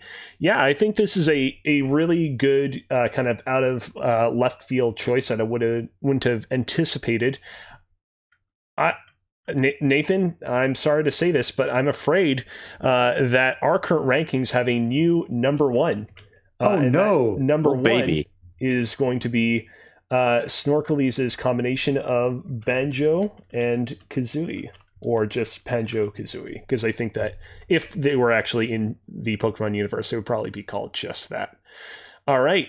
Banjo-Kazooie. The rankings now stand that Snorkulese has a very slight lead of 8 points over Nathan's 6. Nathan, are you ready to reclaim the top of the throne? I hope so. Let's see if I can pull this off. All okay. Right.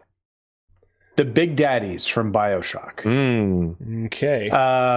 When I think Pokemon, I think of like different style characters, and that's not necessarily humanoid style looking things. Mm-hmm. And I think Big Daddy is a really interesting case because of the different weapons it possesses, because it's got a gun on it which can shoot projectiles, and Pokemon shoot projectiles, but then it's got a giant drill too.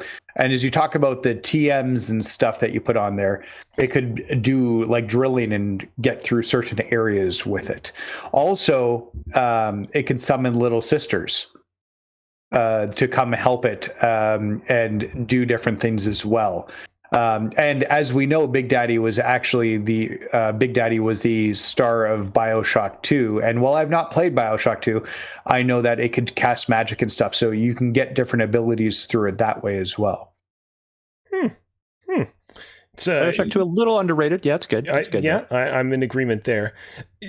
For whatever weird reason, you talking about the Big Daddy being able to summon his little sisters to his aid reminded me a lot of the Pokemon Cramorant, which was introduced in Generation 8. Cramorant basically is like this blue bird-looking Pokemon. And the whole deal with Cramorant is that it has this move in battle that basically allows it to, on occasion, I remember this, scoop up Pokemon, including Pikachu.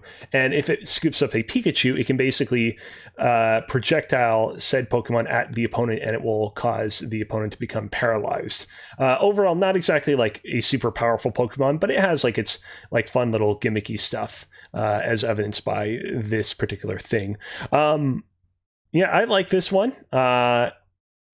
It's see, in my head, I'm trying to think, like, do I like the fact that the Big Daddy doesn't have the little sister always by his side, or do I wish that it was another tag team, that it was another like instance like Banjo and Kazooie, as previously recommended by Snorkulese? And for the record, the way I thought about this is that the Big Daddy is always trying to protect the little sister. It doesn't bring her into combat, but when he's struggling in combat, she'll come out and try and help. Oh, okay. I appreciate that extra little bit of lore helping flesh things out. You know what? Because I still have a little bit of a soft spot for Mario, Nathan. He's going to go under Mario, but he's going to be directly under Mario. So sweet. At the number 3 spot. All right. Snorkulese. Are you ready? I have an idea. Oh, okay. And that is... just like Nick Fury. Yeah, sure. Exactly. This one, I was a bit interested when this one came out initially in the game. I'm about to mention it. And that is Hammond from Overwatch. He is the hamster in a ball, which is ultimately a tank. A little outside the kind of like, well, maybe not necessarily anymore, but Hammond is a super intelligent hamster. I believe a little bit oversized in some respect. I don't remember exact scale, but it's basically a hamster in a giant ball, and that ball can become like a spider tank. And he can also swing with a chain at high speeds. It's really cool. Mhm. But ultimately, I like these kinds of ideas for Pokemon where there's a first impression you have, and then you basically get like what's actually going on, which is like much like you said with Wishy-Washy, which is like it's one fish, but if you saw the evolution of it, or is it the Mega Evolution version of itself, where it becomes the school? It's not like an evolution. It's like an ability that mid-battle causes it to change form. Right. Okay. So with kind of that aspect in mind, which is that like there are aspects of which it is able to transform and adapt. I believe Hammond is a good kind of like idea for that as well, in that he can, typically it's just like a walking around tank with a little animal in it, but ultimately it does become like a wrecking machine, in that it can change its abilities to suit the situation that I'm watching this trailer, and I'm remembering how much fun it is to play him. I haven't played Overwatch in a while, but yeah, it's I don't want to just try and stick too hard to the idea that it has to be like an animal with an aspect to it, but being a Gen 1 and Gen 2 fan, that's basically what it was. Although if you look too close at like what Unknown was, it was literally like a language in Pokemon form, which is interesting. But yeah, I think Hammond is a fun choice because he's so versatile as just he could be a front. He could be literally your tank Pokemon that starts out and kind of takes the first few hits for you, or he can be the one who pops back in with like a couple of heavy hits, self-destruct kind of stuff like that. I think it's a compelling choice for a alternate universe Pokemon. For sure. Yeah, I like this suggestion quite a bit. I gotta say, not a single bad suggestion that was brought forward to the table today. All of these, even some of the lower ranking ones, I thought were interesting and unique and unexpected in their own way. I'm thinking I could see Bahamut as a legendary. Yeah, Bahamut is a legendary, absolutely. I don't know. I definitely have an idea of exactly where I want to put this one in the list, but I'm not certain whether it should be on top of or underneath another one that I'm currently eyeing. How can I sway you? I don't want to give you too much time to sway me, because eventually if you talk indefinitely, you're going to sway me into doing anything. But if you have any other last minute things you want to add, you're free to do so now. Cute animal. You know what? I actually do respect that. I think that we've had it's not like we've exclusively had like big, dark, and dank and dirty monsters or monstrous people brought up thus far. But yeah, Hammond from Overwatch is kind of the cutest one that's been brought up so far. So I did bring up a crying literal child as a Pokemon, so we'll contrast that. I don't know if I would call Isaac cute in the same way, though. I definitely am not. Right. Okay. Got it. So yeah, I think I'm gonna put Hammond from Overwatch at number 3, below Mario, but above Nathan's Big Daddy. All right. Well, that brings us to the end of round 1. Our two competitors are neck and neck. At the moment, Snorkulese is in a narrow lead with 10 points, and Nathan is trailing just behind with 8 points. It has been a pretty wild and entertaining game thus far, and I am definitely ready to take things up a notch. Are the two of you ready for round 2? Yes. All right. Snorkulese. As a person currently in the lead, I want you to pick a number between 1 and 10. 3. 3. Oh boy, my man, you certainly picked an interesting number. Because you picked number 3, Snorkulese, you have to pitch to me why the big cookie from Cookie Clicker would make for a great Pokemon. The way that this is gonna work, I'm gonna give you time to sort it through in your head. Nathan, Yes. I would like you to pick a number between 1 and 9. 6. 6. Okay. All right, Nathan, you have to tell me why Kapora Gabora, the all-knowing owl from the Legend of Zelda series, would make for a great Pokemon. Oh, that seems easy. You know who I'm talking about? Yeah, is it the owl from Link's Awakening? Link's Awakening, Ocarina of Time, also Majora's Mask briefly. Okay. I don't remember in Ocarina. I remember in Link's Awakening. But he appears like intermittently throughout Ocarina of Time. There was a theory for a long time that he was like the incarnation of Rauru, the Sage of Light, and it was actually proven, in fact, correct via the Zelda Hyrule Historica. I'm going way too deep into the weeds here. But yeah, the owl from the Legend of Zelda series is what we need to know. Snorkulese. I've not given you a lot of time, but I hope that I've given you enough time that you have a cogent argument in favor of the cookie. Yeah, sometimes I'll be walking around and just this kind of thing will pop in my head. What if the giant cookie, or the potentially giant cookie from, if I'm remembering this, I don't remember getting that far in Cookie Clicker. It wore off of me fairly quickly, but does it eventually never become increases? Just to be clear, the cookie that I'm referring to in Cookie Clicker is literally the cookie that you are clicking on. Okay, because I'm remembering another one where you're generating cookies and then you generate more factories and that generates more cookies. There are a lot of things that you can unlock in Cookie Clicker, many that will take you quite a bit of time to find. I'm just referring to the main cookie that you click on when you load into a new game of Cookie Clicker. Sorry if that was a little bit unclear. Okay, yeah, because it's been a long time, so my narrative will have to twist a little bit here, which is, imagine a cookie that is never ending, yes? And in theory, this is a Pokemon that snaps off bits of itself to then either use as a weapon or a defense. Like if I were to write the entry in the Pokedex for this, right? Cookie Infinus or whatever, Clicky Cookie or whatever you want to call it. That's cookie. Probably going right there. Clicky Cookie. We're definitely on a good track. Let's say that much.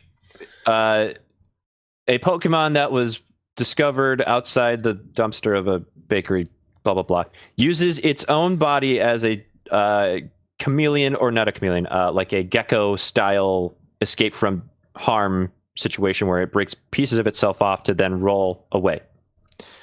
Also, potential evolutions: cookie sandwiches, like super big, I don't know if you have these in here, but there's I think it's Betty Crocker. They make like little giant cookies that you can get that are like pizza sized. We get them in malls a lot. I think Auntie Anne's is also another one that's I think Betty Crocker's. Anyway, potential here for evolutions is crazy because you got frosting, you got toppings, you got things you could dip it in, you've got different flavors of different dough and stuff like that you can use. Yep. And I'm just saying, I feel like at this point you're kind of just describing cookies in general, but sure, go ahead. The Pokemon I'm kind of going for here is one that can be evolved, but ultimately has a partnership and maybe almost like a duo situation, not as one Pokemon, but as like a antithesis to Snorlax. So one Pokemon that relies heavily on calories and then also naps might find itself in an environment with a lot of clicky cookies. So there's a lot of potential there for drawing like a little bit, maybe in the anime, there's a lot of like silly, like slapstick in like situations where clicky cookie is frequently like being adored, and then in the distance, doom, doom, doom, doom, doom, Snorlax comes and tries to eat everybody's clicky cookies. Okay, all right. That was overall a very interesting pitch. I'll say this, and I hate to kind of lead with the negative first, but I did feel like that idea was a little bit all over the place. And now, to be fair, I didn't give you a lot of time to really kind of conceptualize what the Cookie Clicker cookie would look like in Pokemon, and I gave you incomplete information on exactly what it is that you were arguing for. So I do want to apologize for that and point that out. Sometimes less is more. Yeah. Yeah, exactly. I think that if you had maybe just sort of sticked with the first thing about how he like breaks off pieces of himself to escape bakeries, I thought that would have been great on its own. I think a lot of what followed about there being like different iterations of him with different cookie dough, we kind of got a little bit lost in the weeds, so to speak, or lost in the cookie dough. But overall, not a bad pitch at all. Not a bad pitch at all. However, I can't put him any higher than number 4. So the Cookie Clicker cookie is going to go above Nathan's Big Daddy, but underneath Hammond from Overwatch for now. Okay.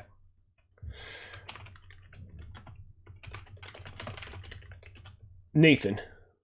Yes. Are you ready to argue for the Pokemon-ness of Kibora Gabora? Yeah, sure. So actually, I have to clear something up. That owl is not related to the owl in Link's Awakening. It's as I was reading up. Well, it's complicated because you're correct. They're not the same person, but it's clear that like the owl in Ocarina of Time was like inspired by that owl. Yeah, 100%. There's some sort of thing to it. So, okay, anyway, so I was thinking about this as a Pokemon, and I thought to myself, what would the owl do? And really, the owl has no combat training whatsoever when you're looking at what like it does in games. Right. And this is what I realized. This is a support Pokemon. This is a Pokemon you could call in that would coach other Pokemon on how to do things better and buff them and increase their abilities. So he would have different abilities that would be pep talks or wisdom of sorts that would then like grant special buffs to the Pokemon to make them better. Anything else you want to add? Yeah, like so it's non-combat specifically. It's just buffs only. Like buffs only. It's a support Pokemon. Yeah, that's just kind of where I'm going with this one. That's a really interesting pitch. So, fun fact, Nathan, in Generation 7, they introduced a Pokemon called Oranguru, which you're currently looking at on screen right now. Okay. Oranguru, a normal psychic type monkey Pokemon, and his deal is that he has a signature move called Instruct.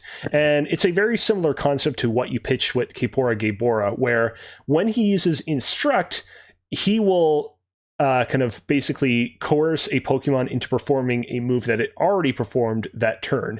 So you'll send out your Charizard. You'll have your Charizard use Heat Wave, which is a powerful fire-type move that will hit all opponents on the opposite side of the screen.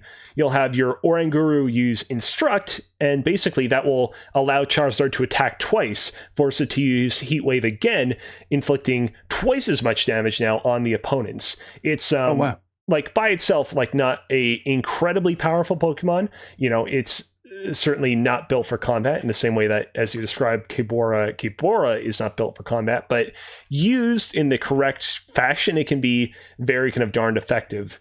So I really have to kind of hand it to you for kind of thinking in the same way that the kind of Pokemon developers themselves think, as evidenced by the existence of something like Oranguru. See, here's the problem. Whenever I look at this list that we have in front of us, I always hesitate to even conceive of the idea of putting something ahead of Mario, with the exception of Banjo-Kazooie. But this is a really, like, pretty top-tier idea, Nathan. So I think I'm going to have to break the Mario barrier, my mistake, and go ahead and put this one at number 2. Sweet. All right, and now I have to see if I can remember from memory, if I can remember how this guy's name is spelled. I've got the spelling here if you want it. Did I get it correct? Nope. Close. It's a K to start off with. Oh, that's right. But you're dead on with beyond that. All right. And that brings us to the end of round 2. We are currently in dead heat with both Snorkulese and Nathan possessing 10 points. I'll go down and read down the current list as it stands. At number 8, we have Bahamut, which was suggested by Nathan. At number 7, we have Isaac, which was recommended by Snorkulese.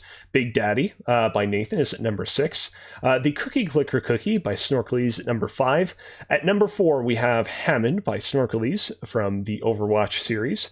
At number 3, we have Mario, recommended by Nathan.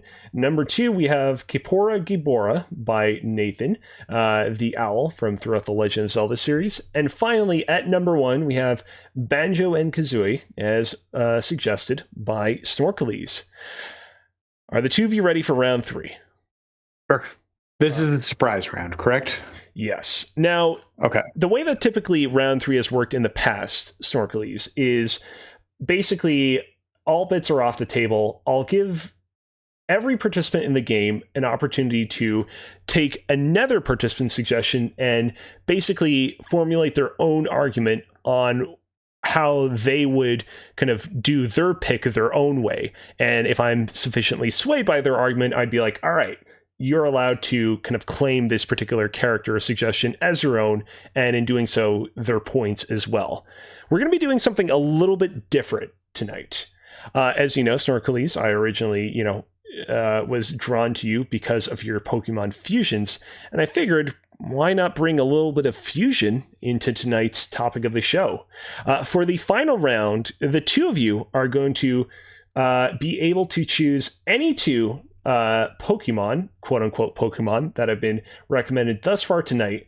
You are to fuse them together into one character of your own creation, and you're to pitch why this fuse Pokemon, not Pokemon character, is the bee's knees. All right. Okay. Nathan, you sounded a little bit less than certain. Snorkulese is like, no, all right, I got this under control. I'm just looking at the list right now, figuring it out. All right. You want to give it like a couple seconds here, just kind of like mull it over a little bit? Go for it. Go right for it. I have an idea, and I think it's pretty good, but I also want to look at the rest of these and just be like, not too set on what I've come up with. We want to close out tonight's episode with a bang, so take as much time as you need so that we can... Well, not as much time as you need. We don't want to be here for hours and hours, but much time as you need to kind of get the most cogent argument that you want to arrive at for the limited amount of time that we have. I am ready when you are, Nathan. Okay, sure, let's do it. Okay. All right. Because first. Snorkulese started off round 2, Nathan, you're going to start off round 3. You good? Okay. Yep. All right. I think so. All right. Okay. So we're going to merge Banjo and Kazooie with Kaepora Gaebora. And in place of Kazooie, we're putting Kaepora Gaebora. Oh, okay. And it's going to be a... So, I want to say, for the record, and don't worry, I'm not docking any points from you, Nathan. Not what I originally had in mind. I was thinking, you're literally taking these two creatures together and like fusing them into one super beast. I did not think, take this one animal out and swap it with another guy. But I'm intrigued. Go ahead, Nathan. I want to see where this leads. Once they're fused, this is actually going to be a special version of Banjo-Kazooie.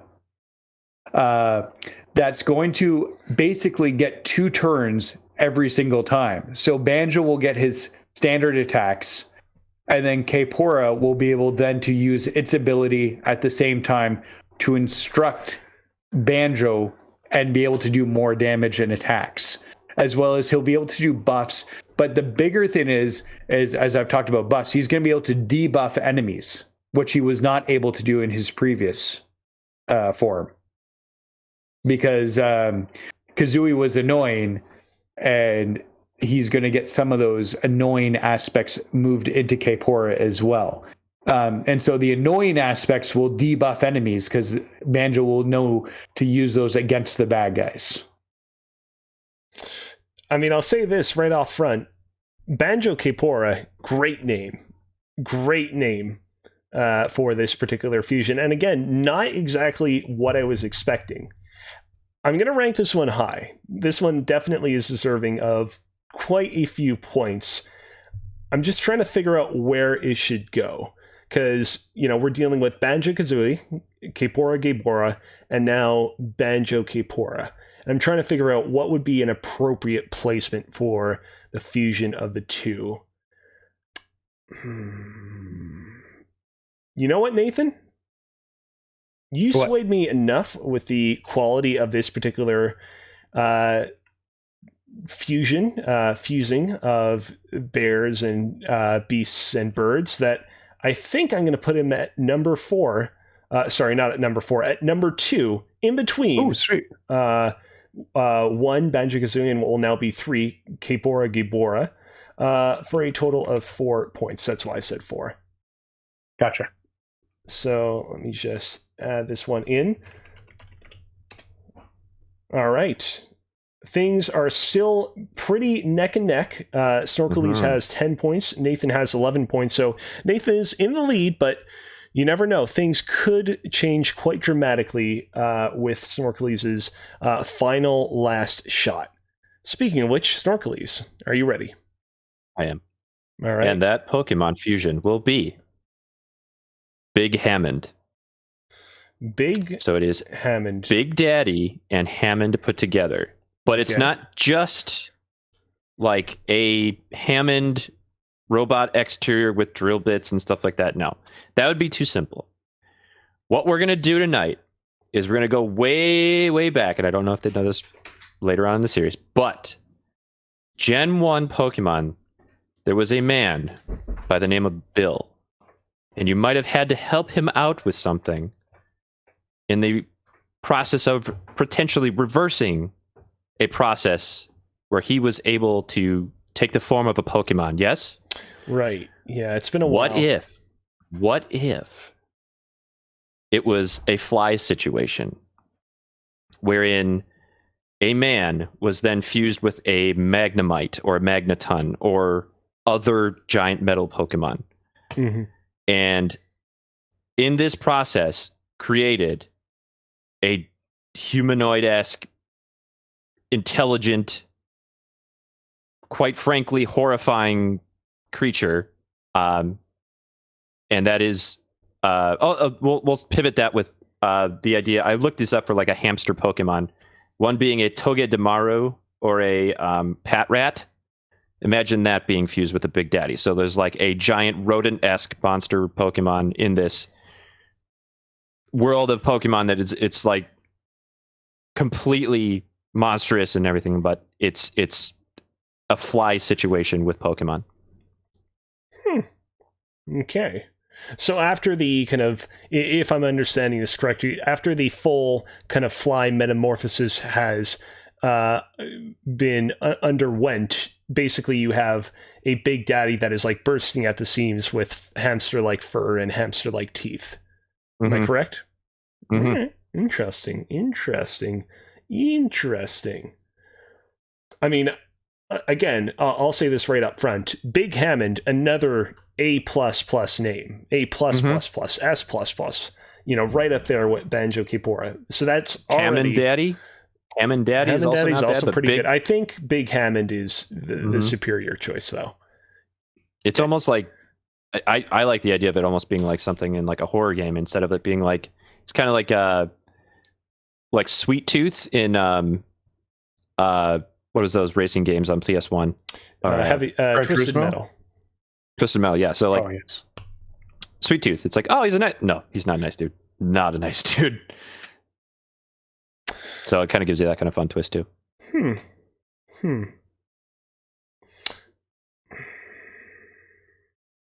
Again, we got to rank this guy pretty high. He's definitely going to go above Mario. So. Sorry, Nathan. I know I quite love Mario too, but Mario is going to ultimately end up at least at the number 5 slot for this list.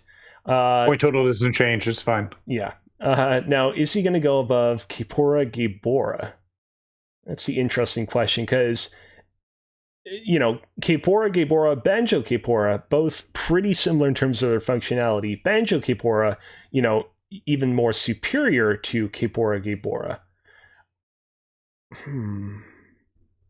You know what? I think I've figured out where it's going to go. Sorry, my brain briefly short-circuited for whatever reason. It was like God was trying to prevent me from making this decision. No, Alex, you don't realize what's going to happen. Intervention. Big Hammond is going to go at number 3, below Banjo-Kazooie and above the original Kaepora-Gaebora. So we're going to go ahead and we're going to shift things down. I have not done the math in my head. I'm uncertain, looking at Nathan's inscrutable facial expression, if he has done the math in his head and is concerned. For sure, I've lost. What this is going to yield for him. Let's find out. Oh, yeah. Oh, well, look at that. Ladies and gentlemen, Snorkulese with that final pick just ever so slightly managed to nudge ahead as things stand here in the end. Snorkulese is winning, has won with a total of 12 points, and Nathan is just in the rear in second place with 10 points. The final rankings are at number 10, I don't know why, for whatever reason, my number 10 spot listed 9. That's my mistake. Number 10 spot, Nathan with Bahamut. Number 9, Isaac by Snorkulese. Number 8, Big Daddy by Nathan. Number 7, the Cookie Clicker Cookie by Snorkulese. Number 6, Hammond by Snorkulese. Number 5, Mario by Nathan. Again, feels bad that Mario had to get knocked all the way down to 5th place, but there was pretty stiff competition in today's installment of Rankem. Number 4, Kaepora-Gaebora by Nathan. Number 3, Big Hammond by Snorkulese. Number 2, Banjo-Kazooie by Nathan, the fusion of Banjo-Kazooie and Kaepora-Gaebora. And finally, number 1, Banjo-Kazooie, the original, by Snorkulese. Thank you to the two of you. This was truly a game to be remembered, and as I said halfway through the game, lots of really kind of original and unusual picks that I would not have even thought of myself when I was originally conceptualizing this game. I was, a little bit concerned that we were going to get some sort of like pretty easy and straightforward answers, like, oh, Roach, the horse that the Witcher rides around on in the Witcher 3, he would make a great horse Pokemon. But you guys were not afraid to delve into some pretty interesting picks, and I do appreciate that. So thank you very much. And well played, Nathan. No, yeah, it was fantastic. I love doing this. I still have 2 left in the tank for the post show. So. Ooh, we can definitely go over them then. Until then, we want to thank you all for tuning in to Press YYZ. If you enjoyed this broadcast, be sure to follow us on Twitch, subscribe to us on YouTube, and rate and review us on Apple Podcasts. You can also check us out on Twitter at PressYYZ and slide into our Discord at invite.gg/PressYYZ to keep the conversation going. Before we close out the show, Snorkulese, where can people find you on the interwebs? Well, if you can spell Snorkulese, which is Snorkulese, I almost forgot. You can find that on Discord, Twitch, YouTube, TikTok, Twitter, Instagram. Find me anywhere you like, whichever one you prefer. I probably am most active on Twitter more recently, and Discord as well. I have my own Discord on there. But yeah, I catch me Mondays, Wednesdays, and Fridays, typically on Twitch at roughly midnight Central Standard Time. And we'll have some fun. All right. Sounds like one hell of a party. Thank you. I was about to say thank you as usual, but technically this is the only episode of the show you've been on, so maybe in the future, if you're on 1 million episodes, I'll say thank you as usual, Snorkulese, but for now, I'll just say thank you very much for coming on. You were a real sport and a real great time, and I think this episode was made all the better by your presence. And thank you for having me. Thank you very much. All right. Until next time, thank you for playing.